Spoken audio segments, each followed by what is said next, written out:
자, 4년마다 세상 사람들이 가장 지켜보기 좋아하는 올림픽이 시작이 되었습니다.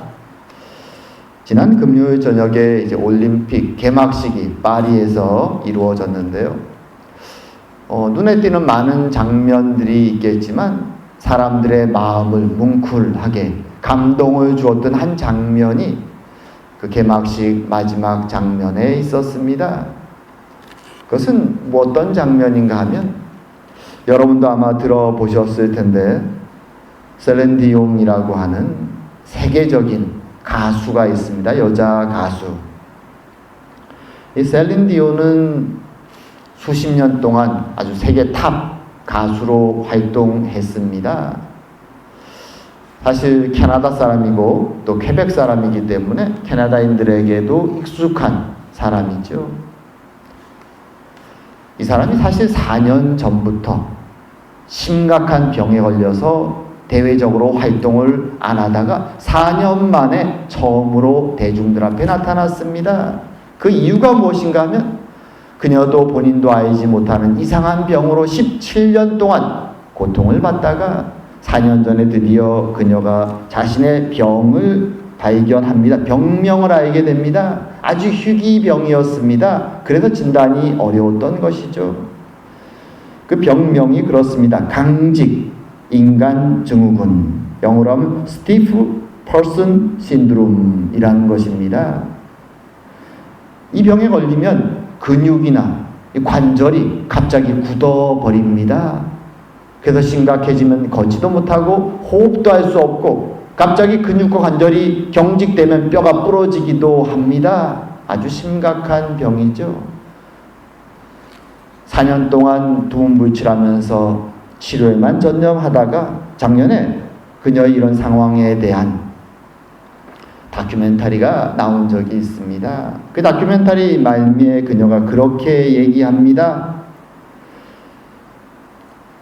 관절이 또는 근육이 너무 심하게 굳을 때는 갈비뼈가 부러질 수도 있고 실제로 부러진 적도 있습니다. 하지만 나는 달릴 수 없다면 걸을 것이고 걸을 수 없다면 기어갈 것이며 나는 멈추지 않을 것이며 내 목소리는 내 인생을 인도할 것입니다. 어떻게든 자신이 노력해서 다시 무대에 서서 노래를 하겠다라는 강한 의지를 표현했던 것입니다. 그리고 4년 동안 사람들 앞에 들려보지 않았던 그녀가 드디어 이 파리 올림픽 개막식 피날레에 사람들 앞에서 아름다운 노래를 들려주는 장면을 사람들이 보고 마음에 감동을 받았습니다. 불치의 병처럼 다시는 일어나지 못할 것 같았던 그녀가 심지어 그 다큐멘터리에서도 그 장면에 되면 갑자기 경직이 와서 정말 헉헉대면서 힘들어하는 모습을 보였던 그녀가 사람들 앞에 그래도 약간은 회복되게 나와서 그 고통 속에서도 아름다운 노래를 사람들에게 들려주는 장면을 보면서 많은 사람들은 그녀의 회복에 또 그녀의 의지와 노력에 찬탄하고 감동을 받았다는 것입니다. 그런 어려움 속에 기적처럼 회복되어서 노력하고 들려지는 그 노래가 다른 어떤 노래보다 더 아름답게 감동으로 다가오는 것이죠. 사실 인생 가운데 이런 일들이 있습니다. 정말 불가능한 것 같았는데 기적적으로 회복되어서 일어나는 일들, 실제로는 거의 일어나지 않기 때문에 그것이 일어날 때 우리는 감동을 받습니다. 세상은 사실 어떤 면에서는 많은 사람들 앞에 그처럼 때로는 넘을 수 없는 장벽 같은 불가능해 보이는 많은 어려움들을 주는 것이 사실입니다. 오늘 본문에도 모세는 자신의 생각으로는 불가능해 보이는 미션을 지금 받았습니다. 그리고 하나님 앞에서 도저히 나는 할 수 없습니다 라고 말하는 하나님께 간청하는 장면이 나옵니다. 그리고 그 간청하는 도저히 넘을 수 없는 미션으로 받아들이고 있는 모세 앞에 하나님의 이적을 보여주시는 하나님이 등장합니다. 그 기적을 통해 넘을 수 없는 그 모습을 극복하라고 하나님이 격려하시는 장면이죠. 오늘은 이 장면을 보면서 하나님이 어떤 메시지를 우리에게 주시기 원하시는가 함께 나누는 시간이 되기 원합니다. 자, 우리가 아는 것처럼 모세는 아직도 불타는 떨기나무 앞에 서 있습니다. 하나님의 임재를 대면하고 있는 것이죠. 보통 사람은 일평생 한 번도 만날 수 없는 아주 신비하고 특별한 체험을 그는 하고 있습니다. 하지만 그 하나님을 만나고 있으면서도 모세는 계속해서 마음속에 의문과 불편함과 두려움이 있습니다. 그래서 계속 하나님의 주시는 사명에 대해서 예, 하겠습니다라고 대답하기보다는 어떻게든 빠져나갈 수 없을까 생각하며 앞에 두 가지 이런 질문을 던졌죠. 도대체 제가 누군데 바로에게 가서 애굽에서 이스라엘 자손을 인도하여 내겠습니까? 첫 번째 의문이었습니다. 또 이어서 아니 그 사람들에게 앞에 가서 도대체 하나님의 이름을 무엇이라고 제가 설명할 수 있겠습니까? 이런 의문을 말할 때 하나님은 그에게 하나님이 그와 동행하실 것이며 하나님은 임마누엘일 뿐만 아니라 스스로 존재하시며 역사의 주인 되시는 하나님 여호와라는 사실을 설명해 줍니다. 그리고 앞으로 일어날 모든 사건들에 대해서 하나님이 자세히 설명해 주십니다. 하지만 여전히 모세는 마음속에 확신이 서지 않습니다. 그래서 4장 오늘 본문이 되면 이런 의문을 표시하죠. 모세가 대답하여 이르되 그러나 그들이 나를 믿지 아니하며 내 말을 듣지 아니하고 이르기를 여호와께서 내게 나타나지 아니하셨다 하리이다. 모세도 답답하고 하나님도 답답하실 수 있습니다. 지금 모세는 하나님이 불이 붙어있지만 타지 않는 떨기나무 가운데 임재하시고 그 가운데 말하고 있습니다. 기적을 눈앞에 보고 있죠. 사실 모세 자신도 두렵고 떨리는 신비한 경험을 하고 있습니다. 하나님을 만나고 있는 것이죠. 이 신비한 체험을 통해 모세는 지금 자신이 하나님을 만나고 있음을 알고 있습니다. 하나님을 만난다는 이 신비한 체험. 그런데 한편으로 하나님을 만나는 이 신비한 체험이 사실이지만 너무나도 스스로 떨리고 두렵고 신비하고 하나님이 이렇게 왔구나라고 확신이 들지만 다른 한편으로 그의 마음속에 자신이 도망쳐왔던 그 애굽이라는 나라 그곳에 가서 이스라엘 백성들을 설득할 것을 생각하니까 지금 하나님 앞에 있는 이 사실이 너무나 놀라움에도 불구하고 마음속에 확신이 들지 못하는 것입니다. 그의 이 의문은 두 가지 사실을 반영하죠. 하나는 이성적으로 생각할 때 400년 동안 애굽 땅에 살아왔고 지난 수십 년 동안 하나님 앞에 부르짖어 기도했을 그 이스라엘 백성들 앞에 40년 만에 갑자기 살아왔던 자신이 나타나서 하나님이 나를 보냈다라고 말하면 과연 그들이 믿을 수 있을까? 자신들이 그렇게 부르짖어 왔는데 응답이 없다가 40년 전에 사라져 도망쳤던 모세가 갑자기 나타나서 하나님이 나에게 응답하셨다라고 말하면 과연 그들이 믿을 수 있을까? 아무리 자신의 이성을 생각해봐도 납득이 가지 않는 것이죠. 또 한편으로는 지금 자신이 하나님의 기적을 대하고 있지만 애굽이라는 그 거대한 나라에 가서 하나님이 주신 사명을 이행한다는 것이 도저히 이성적으로 마음속에 이해가 되지 않는 것이죠. 이루어질 수 없는 큰 벽처럼 다가오는 것입니다. 사람들을 설득할 수도 없고 자기 자신도 설득이 되지 않는 것이죠. 참으로 이 모습 속에서 오늘 모세가 이런 질문을 던지는 것입니다. 과연 그들이 믿겠습니까? 어떤 사람들은 이런 모세를 보면서 참 믿음 없다라고 생각할 수도 있습니다. 왜냐하면 그는 하나님의 현현, 하나님의 임재를 지금 눈으로 보고 있죠. 기적을 보고 있습니다. 하나님의 음성을 듣고 있습니다.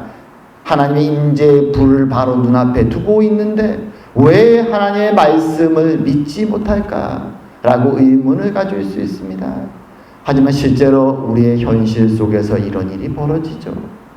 하나님께 나와서 열심히 기도하고 은혜가 충만할 때는 하나님이 내 앞에 계신 것 같고 하나님의 은혜 속에 모든 것을 할 수 있을 것 같습니다. 하나님 말씀하신 진리와 사랑 안에서 살아갈 수 있을 것 같습니다.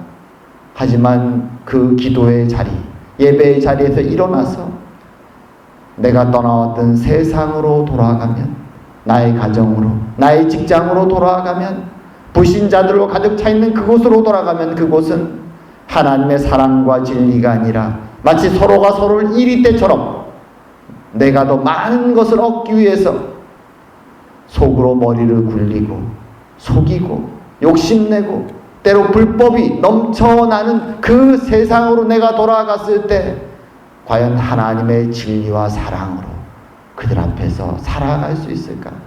분명히 기도하고 눈물을 흘리고 하나님 앞에 있을 때는 모든 걸 할 수 있을 것 같지만 실제 우리는 현실에 돌아가면 그 모든 은혜를 까맣게 잊어먹고 그저 세상 사람처럼 살아갈 때가 너무나 많습니다. 그것이 오늘날 세상에서의 대부분의 크리스찬들의 모습이기도 합니다. 때로 세상 사람들은 그런 우리의 모습을 보고 너희나 우리나 똑같은데 무엇이 다르냐라고 손가락질 하기도 합니다. 그것이 우리 연약함이죠. 하나님 앞에서 예배하고 기도할 때는 하나님의 임재를 느끼고 모든 것을 할 수 있을 것 같지만 막상 타락한 세상에 들어가면 하나님의 사랑과 진리가 없는 그곳으로 들어가면 욕망과 불법이 넘치는 그곳으로 들어가면 여지없이 무너지고 나도 모르는 사이에 세상의 방식을 따라 살아가고 있는 우리를 발견하게 되는 것입니다. 이 두 가지 세상이 하나님은 이게 하나라고 말씀하시는데 우리에게는 전혀 다른 세상처럼 느껴지는 것이죠. 그런 삶을 많은 크리스찬들은 살아갑니다. 어떤 면에서 오늘 하나님이 이 모세의 말을 듣고 있다면 이미 2번이나 모세의 의문에 질문을 해주셨음에도 또 이런 연약한 모습을 보인다면 이제는 야단치실 수도 있을 것 같은데 하나님은 그렇게 하지 아니하십니다. 이것이 하나님이 우리에게 주신 하나의 위로죠. 하나님은 모세의 이런 불신앙의 모습을 야단치지 아니하시고 도리어 그에게 한 가지도 아니고 3가지의 기적의 사인에 대해서 말씀해 주십니다. 오늘 본문에서는 표적 또는 표증 이렇게 말하죠. 혹은 이적, 기적이라고 말하는 그 사인에 대해서 오늘 주님이 3가지를 언급하십니다. 첫 번째는 모세가 들고 있던 지팡이를 던지면 그것이 뱀으로 변하는 기적입니다. 그리고 그 꼬리를 잡으면 다시 지팡이로 돌아오죠. 사실 뱀을 다루는 사람들에게 오늘 이 본문의 모습은 이상해 보입니다. 왜냐하면 뱀이 정말 살아있다면 절대로 꼬리를 잡으면 안 되기 때문이죠. 더 위험합니다. 머리로 그 꼬리를 잡으려는 사람의 손을 물어버릴 것이기 때문입니다. 하지만 오늘 하나님은 모세에게 그렇게 명령하셨고 모세는 순종합니다. 이렇게 지팡이가 뱀이 되고 그리고 뱀이 다시 지팡이로 변하는 이 기적은 어떤 면에서 이집트 사람들에게는 굉장히 익숙한 기적입니다. 이집트에서 굉장히 유명한 기적입니다. 뱀이라는 것은 글쎄 우리 한국 사람들에게는 뱀 그럼 굉장히 기분 나쁜 동물이죠. 우리 크리스찬들에게도 굉장히 기분 나쁜 동물입니다. 하지만 이집트 사람들에게는 굉장히 신비로운 동물입니다. 왜냐하면 신을 상징하고 그리고 애굽의 왕족을 상징하는 것이 보통 코브라의 모양으로 그려지는 뱀이기 때문이죠. 아마 그래서 이런 그림 보신 적 있을 것입니다. 바로의 애굽의 왕의 형상을 보면 머리 위에 보면 뱀이 달린 그림을 자주 봅니다. 왜냐하면 왕에 대한 하나의 심벌이 상징이 이 코브라 뱀이기 때문이죠. 그래서 이런 왕은 지팡이를 자신의 그 스텝이라고 말하는 지팡이를 가지고 뱀으로 변화시킬 수도 있고, 그리고 신의 권능을 지닌 술법사들도 지팡이를 뱀으로 변신시킬 수 있다라는 그런 이야기가 이집트 사람들에게는, 애굽 사람들에게는 굉장히 많이 퍼져 있습니다. 그런 전설도 있습니다. 이집트 사람들에게 익숙한 신적 권능을 드러내고 왕권을 상징하는 신의 아들로서의 바로의 권위를 상징하는 그런 기적과 전설에 대한 이야기, 애굽 사람들 모세도 익숙하게 알고 있는 그 이야기를 하나님이 첫 번째 기적으로 모세에게 보여주시는 것입니다. 애굽 사람들이 자랑스러워하는 그 전설에 나오는 기적, 그것은 그들의 기적이 아니라 하나님의 기적이다. 모세에게 보여주시는 것이죠. 마치 애굽 신들에게 속힌 것처럼 여겨지는 뱀의 기적이 하나님이 능히 하실 수 있는 기적이다. 그리고 두 번째로 이어서 보여주는 기적은 손을 자신의 품속에 넣어보라고 말합니다. 그리고 손을 다시 꺼냈을 때 그 손이 허옇게 되어 있었습니다. 우리 성경엔 나병이라고 말하죠.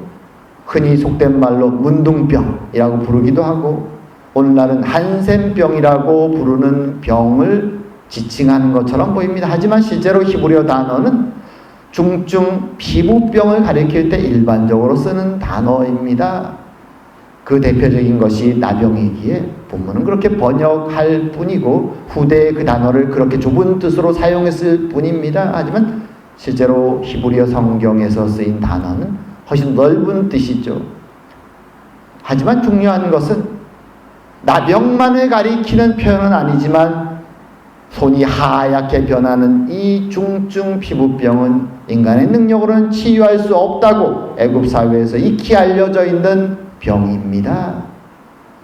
그러기에 이것을 단순간에 치료하시는 하나님의 이적과 기적을 보여주시면서 하나님 말씀하시는 것이죠. 인간의 눈에는 불가능하지만 하나님은 행하신다. 세 번째로 이제 나일 강물을 떠서 땅에 던지면 피로 변하는 이적을 말씀하십니다. 이것은 지금 현재 그가 있는 곳이 광야이기에 행할 수가 없죠. 하지만 그가 이집트로 돌아갈 때 이루어질 이적으로 하나님이 표적으로서 모세에게 말씀해 주시는 것입니다. 실제로 그것이 일어나죠.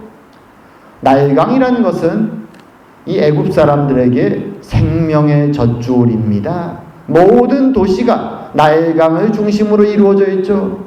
나일강이 없다면 나머지 땅은 전부 다 황무지입니다. 광야와 사막입니다. 사람이 살아갈 수 없습니다. 지금도 마찬가지입니다. 모든 도시가 나일강을 중심으로 이루어져 있고 나일강의 삼각지 그곳에 곡창지대가 이루어져서 애굽 사람들이 풍요롭게 곡식을 거두고, 심지어 로마 시대에는 로마의 빵집이라고 불릴 정도로 식량이 엄청나게 나오는 곳이 바로 이 애굽의 나일강 지류였습니다. 근데 그것을 피로 바꿀 수 있다 하나님 말씀해 주시는 것입니다. 애굽 사람들이 자랑하는, 그리고 모든 애굽의 신들이 지지하는 그 나일강, 그곳을 생명의 곳에서 죽음의 곳으로 바꿀 수 있다라고 하나님이 말씀해 주시는 것이죠. 하나님이 세 가지 이적을 통해서 모세에게, 자신 없어하는 모세에게 격려하시며 애굽으로 너희 사명을 감당해 나가라고 말하는 것입니다. 사실 이 기적이라는 것, 이것은 어떤 면에서 모든 신앙인들이 때때로 소망하는 것입니다. 그리고 인간의 영역과 신의 영역이 만났을 때, 신을 만났을 때 사람들에게 그것을 증명할 수 있는 사인이 바로 기적입니다. 신이 터치하지 않으면, 신이 개입되지 않으면 도저히 일어날 수 없는 것이 기적이라고 사람들은 생각합니다. 그래서 사람들은 신을 믿으며 신의 영역이 저기 있고 인간의 영역이 여기 있는데 신의 영역으로 신당이나 사당이나 찾아가서 신의 도움을 구하고 빌기도 합니다. 그리고 교회에 다니는 신앙인들의 많은 사람들도 그렇게 열심히 기도합니다. 도와달라고. 인간의 능력으로는 불가능한 일들을 경험할 때, 낙담하고 어려움을 경험할 때 우리는 하나님의 도우심을 구합니다. 실제로 하나님은 성경에도 기록되어 있는 많은 기적들을 통하여 연약한 우리가 하나님께 도움의 손길을 뻗을 때 도와주십니다. 그리고 오늘도 하나님은 그 기적을 모세에게 보여주시며, 그래 너가 신을 만났다라는 증거가 여기 있다. 이제 가서 이스라엘 백성들에게 너가 신을 만났다는 증거를 보여주고 그들을 설득하고 바로를 설득하고 이제 내 백성을 출애굽시키라고 말씀하시는 것입니다. 그런데 여기서 우리가 한 가지 기억할 중요한 사실이 있습니다. 이 기적이라는 것, 물론 우리 신앙인들은 기적을 좋아하고 기도합니다. 제가 옛날에 15년쯤 됐나요? 카자흐스탄 선교를 다녀왔습니다. 선교지를 갔다가 물론 여러 가지 특이한 은혜들도 많이 받고 돌아왔는데 몇몇 사람이 저에게 와서 그렇게 질문했습니다. 목사님, 이번에 카자흐스탄 갔다 오셔서 많은 걸 경험했다 그러는데 신비하고 하나님의 기적 같은 일들이 얼마나 있었습니까? 저희들에게 좀 얘기해 주세요 라고 찾아오는 분들도 있었습니다. 그때 그 얘기를 들으면서 다시 한번 생각했죠. 야, 사람들은 기적을 정말 좋아하는구나. 기적을 보고 그것을 경험하고 그것으로 말미암아 자신의 신앙생활을 이어갈 하나의 힘을 얻고자 하는 모습들을 거기서 보죠.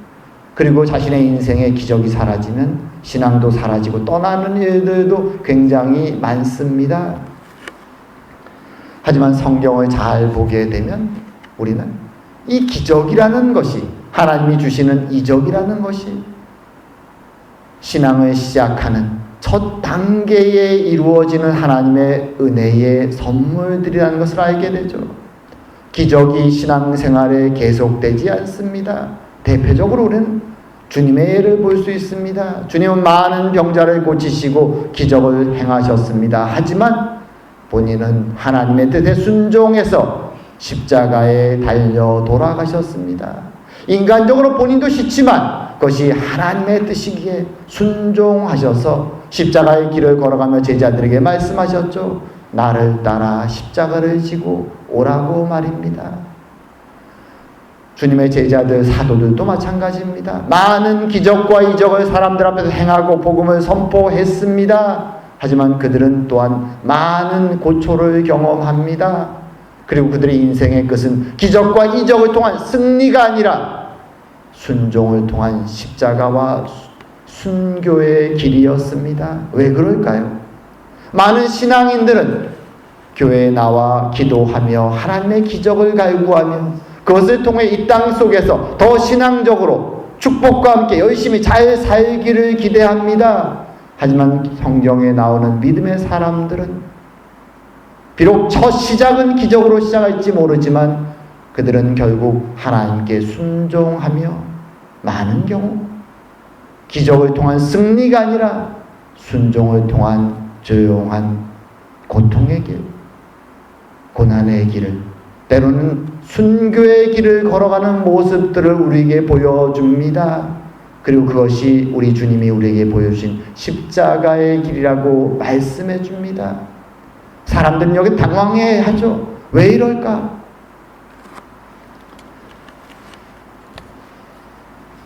사도 바울이 고린도 전서에서 우리가 잘 아는 말씀을 들려주시죠. 이렇게 말합니다. 십자가의 도가 멸망하는 자들에게는 미련한 것이요 구원을 받는 우리에게는 하나님의 능력이라. 유대인은 표적을 구하고 헬라인은 지혜를 찾으나 우리는 십자가에 못 박힌 그리스도를 전하니 유대에게는 거리끼는 것이요 이방인에게는 미련한 것이로되 오직 부르심을 받은 자들에게는 유대인이나 헬라인이나 그리스도는 하나님의 능력이요 하나님의 지혜니라. 하나님의 어리석음이 사람보다 지혜롭고 하나님의 약하심이 사람보다 강하니라. 우리 신앙의 본질이 무엇인가를 이 말씀을 통해 잘 기억하는 것이 필요합니다. 만약 많은 사람들이 기대하는 것처럼 기적과 승리가 신앙인의 표징이라면 우리 주님은 십자가에 달려 돌아가시지 말았어야 될 것입니다. 유대인들이 볼 때 승리의 이적을 기대하는 유대인들의 시선에 십자가의 죽음은 도저히 납득할 수 없는 것이었죠. 연약한 것이고 어리석은 것이었습니다. 철학과 이성을 추구하는 헬라인들의 눈에도 어리석은 것이죠. 왕으로 온 자가 왜 십자가에 죽어야 되는가? 도저히 이해할 수 없습니다. 하지만 그것이 하나님의 능력이고 하나님의 지혜라고 사도 바울은 고백합니다. 그리고 그도 바로 이 길을 따라 순교자의 길을 갔습니다. 이것이 무엇을 말합니까? 오늘 유대인이 본문에서 말하는 표적이라는 것, 그리고 헬라인이 추구하는 지혜라는 것, 이 두 가지 다 공통점이 있습니다. 어떤 면에서는 한쪽은 이성을 추구하고 한쪽은 감정을 추구하기에 정반대 같지만 공통점이 있습니다. 무엇인가 하면 그 두 가지 다 중심에 사람이 있다는 것이죠. 내가 생각할 때 어떤 것이 더 옳은 것인가? 내 이성의 판단에 따라, 한쪽은 내 감정의 판단에 따라 어떤 것이 나를 더 감동시키는가? 나를 기쁘게 하는가? 기적이 되었던 또는 지혜의 말이 되었던 이 두 가지 다 판단 기준이 나에게 있다는 것입니다. 물론 신앙의 초기에는 지혜로운 말도 필요하고 이적도 필요할 수 있습니다. 성경도 그것을 위해서 많이 담고 있습니다. 하지만 신앙이 깊어질 때 주님은 더 이상 어린아이의 수준에서 이제 자라가라고 말씀하시죠. 더 이상 내가 중심이 되어서 내가 기쁘고 내가 내 스스로에게 납득이 되는 그 수준의 신앙이 아니라 내가 때로는 이해하지 않고 때로는 내가 기쁘지 않지만 내 아버지 되신 생명의 주의 뜻이기에 그 뜻에 순종하여 걸어가는 것이 바로 신앙인의 길이다 라고 고백하는 것, 주님은 우리에게 그 길로 걸어오라고 말씀하시는 것입니다. 그래서 믿음의 조상된 아브라함은 사실 조상들이 살아왔던 갈대아 우르에서 잘 살고 있었지만 주님의 말씀에 순종하여서 두렵고 떨리는 그 길, 이방 땅에 약속의 땅을 찾아 정처 없이 그 길을 떠났습니다. 그리고 주님은 그를 향하여서 믿음의 아버지, 믿음이 있다라고 그를 칭찬해 주셨고 우리 모든 믿는 자의 믿음의 아버지가 되게 하셨습니다. 우리 주님도 우리는 골고다 언덕을 오르기 전 겟세마네 동산에서 그처럼 피 흘려 기도하신 주님의 인간적인 본성을 알고 있습니다. 인간적으로는 주님도, 육신을 입고 있는 주님도 십자가의 길은 고통스럽고 힘들죠. 어찌되었건 피하고 싶으셔서 열심히 기도하셨습니다. 하지만 그는 기도 말미에 결국 아버지여 내 뜻대로 마시고 아버지의 뜻대로 하옵소서라고 기도하시며 모든 믿는 자들을 위해서 십자가의 길, 대속의 길을 걸어가셨습니다. 신앙의 길은 쉽지 않습니다. 우리는 처음 신앙을 시작하면 때로 기적과 같은 은혜를 경험하기도 하고 때로는 성경에 나오는 지식 가운데 놀라운 지혜 가운데 감탄하기도 합니다. 하지만 그 감탄과 기쁨의 주체가 여전히 나라고 생각한다면 그것은 여전히 어린아이의 신앙이라고 성경은 말합니다. 주님은 거기에서 자라가라고 말씀하시죠. 성숙한 신앙인의 모습은 더 이상 내가 중심이 된 모습이 아니라 하나님의 뜻 앞에 비록 나의 이성과 나의 감정은 그것을 받아들이기 어렵지만 그럼에도 불구하고 그것이 하나님의 영광과 하나님의 진리를 드러내는, 하나님의 사랑을 드러내는 길이라면 순종해서 걸어가는 것이라고 말씀해 주시는 것입니다. 그렇게 걸어갈 때 그 십자가의 길은 하나님의 능력이 되고 하나님의 지혜가 됩니다. 왜냐하면 그것을 통하여 세상 가운데 하나님은 그의 백성을 구원하시기 때문입니다. 우린 그 하나님의 말씀을 기억하는 것이 필요합니다. 이제 말씀을 정리할까 합니다. 오늘 모세는 눈앞에 떨기나무에 불타는 그 가운데 말씀하시는 하나님의 현현을, 하나님의 임재를 경험하면서도 마음 한편으로 여전히 두려움 속에서 하나님 앞에 의문을 제시합니다. 주님, 제가 할 수 있을까요? 사람들이 믿을까요? 여전히 연약한 모세지만 하나님은 그를 야단치지 아니하십니다. 도리어 그를 격려하시며 세 가지의 기적을 그에게 말씀하여 주십니다. 그리고 그를 격려해서 하나님의 길을, 사명의 길을 나아갈 수 있도록 많은 이들을 구원으로 인도할 그 길을 위해 그를 격려하십니다. 하나님은 우리에게도 동일하십니다. 연약한 우리들을 위해서 때로 하나님은 기적과 같은 은혜를 보이시기도 하고 우리의 마음을 감동하시기도 합니다. 성경의 말씀을 지혜로 이해시켜도 주십니다. 그리고 연약한 우리를 격려해 주십니다. 감동과 설득을 통하여 우리를 인도해 가십니다. 하지만 주님이 우리를 인도하는 신앙의 길은 이제 막 시작된 것입니다. 하나님은 우리를 어린아이 같은 연약한 신앙에서부터 설득하고 감동하셔서 이제는 내가 주인 되어서 내 기쁨과 내 지혜를 따라 살아가는 자가 아니라 비록 내 지혜로는, 내 마음으로는 받아들이기 어려울지라도, 그리 아니하실지라도 주님을 믿고 순종하고 따르겠습니다 라고 고백했던 믿음의 조상들의 고백과 같은 그 신앙의 수준으로 우리를 끌고 가기 원하십니다.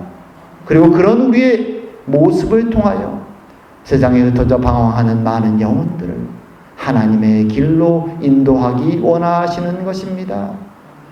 신앙인의 순종과 희생이 없이 세상은 하나님을 만날 수가 없는 것입니다. 참으로 우리에게 주시는 이 하나님의 말씀을 오늘도 마음속에 간직하며 쉽지 않지만 하나님 앞에서 더 자라가며 주님의 진리와 사랑을 세상에 드러내는 저와 여러분이 되는 그 은혜가 우리의 삶 가운데 충만하기를 주의 이름으로 축원드립니다. 기도드리겠습니다.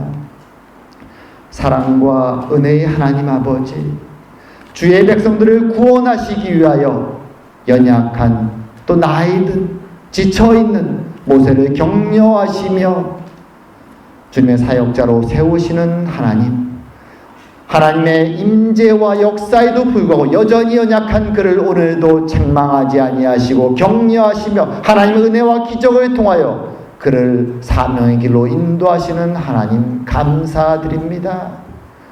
모세처럼 연약한 저희들에게도 주님이 우리의 인생 가운데 우리에게 은혜 주시고 감동하시며 지혜 주시며 여기까지 함께하여 주심을 깨닫고 주님 감사드립니다. 이제는 주님의 은혜에 감사하며 더 이상 연약한 자의 모습이 아니라 이제는 내가 주인이 아니라 하나님이 주인 되셔서 진리를 선포하고 사랑을 전하며 순종의 길을 걸어갈 수 있는 저희가 될 수 있도록 믿음 안에 자라가는 자들이 될 수 있도록 그래야 모세가 행했던 것처럼 많은 이들을 주님께로 인도하는 데 쓰임받는 주님의 백성들이 다 될 수 있도록 주님 저희들에게 함께하여 주시옵소서. 오늘도 우리 가운데 사랑과 진리로 인도하시고 동행하시는 하나님의 은혜를 바라보며 감사드리며 모든 말씀 예수님 이름으로 기도드립니다. 아멘.